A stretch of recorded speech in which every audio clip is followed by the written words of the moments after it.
Welcome to Advanced Techniques Using Excel, demonstration number 2, extracting entire columns of data from a data array. There are many times when you'll find that you have a large data set in which each of your rows indicates a particular subject in your data set, and each of the columns is the variable of interest, and you may have very many variables for a very large number of subjects. In fact, it may be the case that your data array is so large that it spans many windows and many columns. In a case like that, in a program like Excel, it's possible to actually move the data from one column to the front or to a different area, but that means that you actually have to change the structure of the data, possibly running the risk of actually altering the data set and maybe actually ruining your original data. There obviously are ways around this, but one of the useful techniques that I'm going to demonstrate here is how to extract the information from particular columns that are actually in a data array. I'm going to start by copying the information I have in these two cells down so I can demonstrate exactly what it is that I'm referring to here.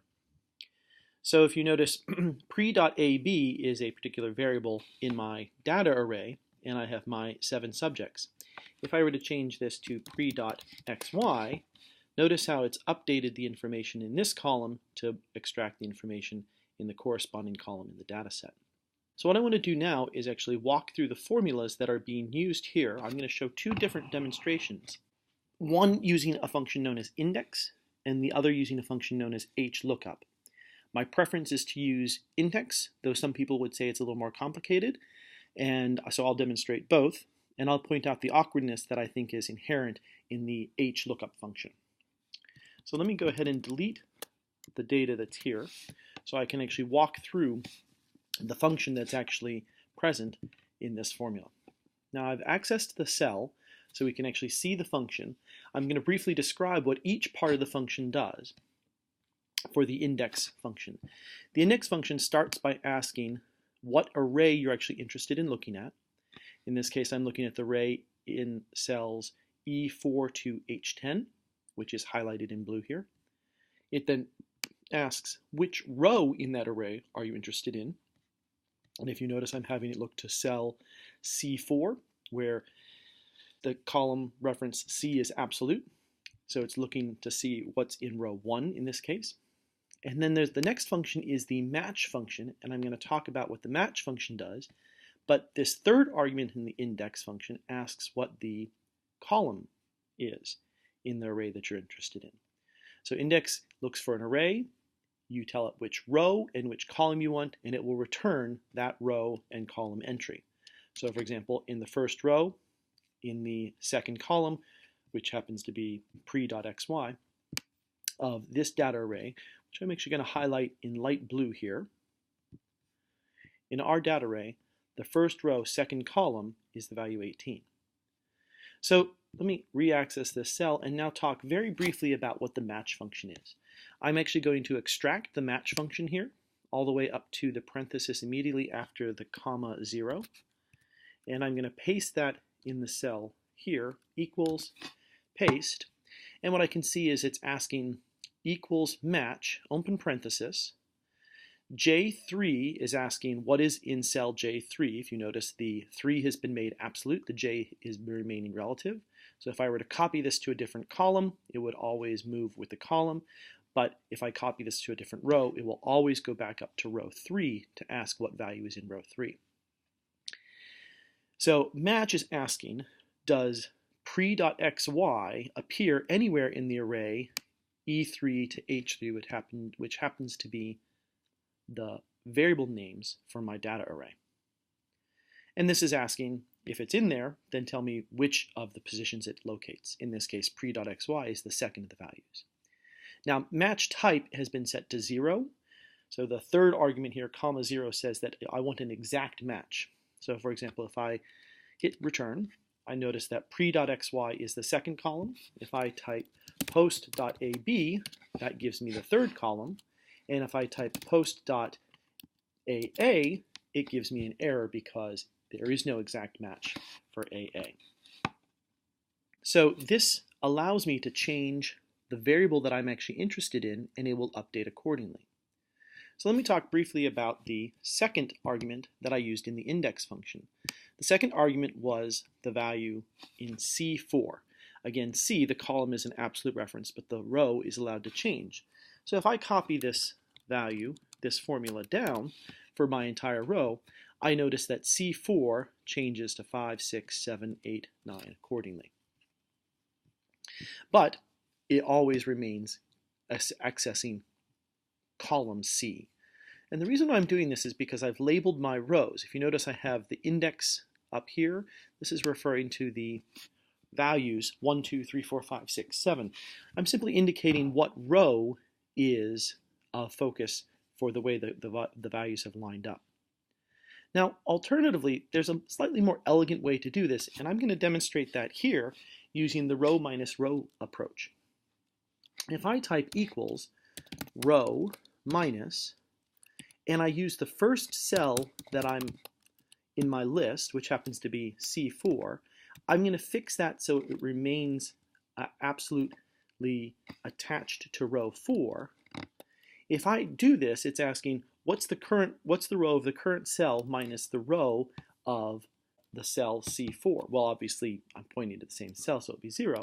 I want to add 1 to this, and what I'll notice is this actually creates a function that counts the number of rows where it's starting at the particular position that I wanted to start at. Now what I want to do is move over to the function, the index function that I was looking at, and I notice that as I've coded this, I really am only interested in the names of the variables, the data array that I'm interested in, and then the variable name I'm interested in. I'd rather not have to create this separate row over here. Well, using the row function, I can actually do this. So if you notice, what I've created now is in the second argument for the index function, where it's actually asking which row I wish to look at, I've actually entered row parenthesis, close parenthesis, minus row K3. And the 3 has been fixed. So as I copy this down, the row will update, but it will always subtract the row from the top of this list, which happens to be K3.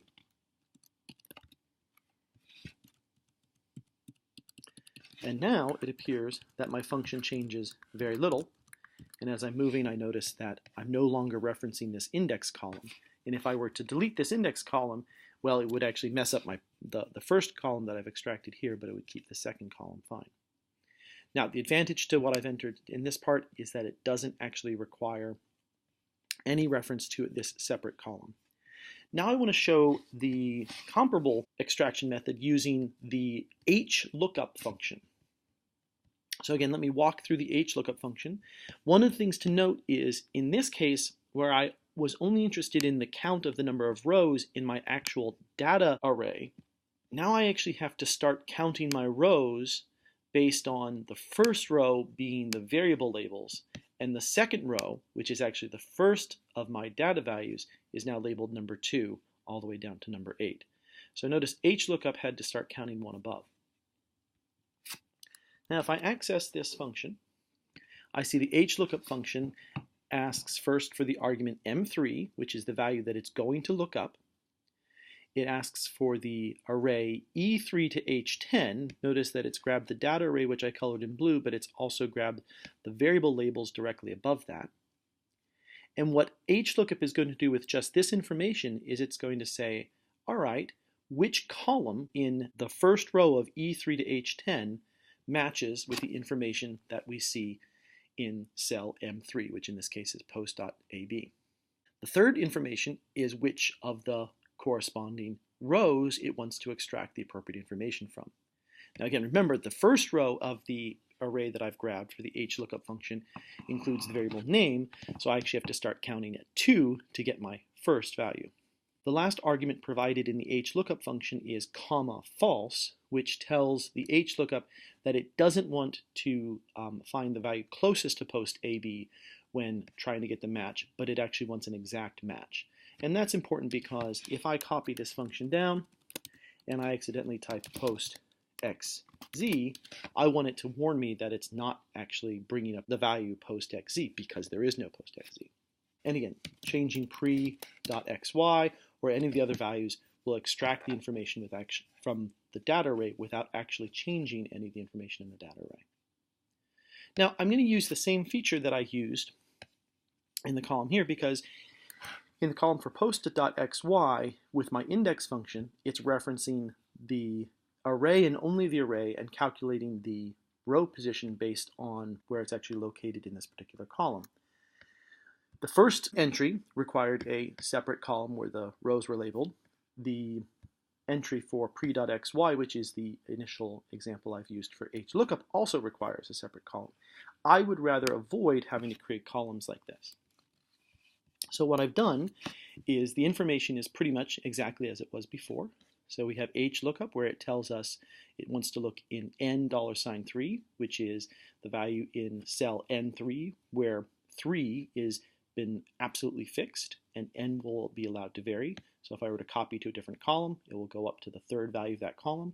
If I copy to a different row, it will always reference the third row. It's looking in E3 to H10 for the data array, including the labels. And it's asking for row minus row N3. So I've asked it to start one row above. So if I were to subtract this now, I would get the value 1. Unfortunately, and this is why I think the HLOOKUP function is a tad inconvenient, if I want the first value, I have to add 1 to this value to tell it that it's actually the second row. And if I copy this down, I can extract the information.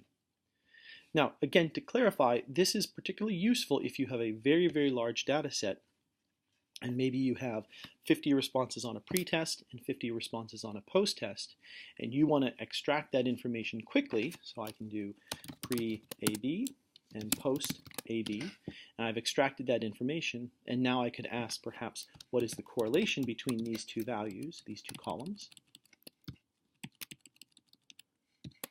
and I can obtain that value relatively straightforwardly without actually having to go and locate pre-AB and post-AB in the actual data array. I hope this was useful. Thanks very much. Have a good day.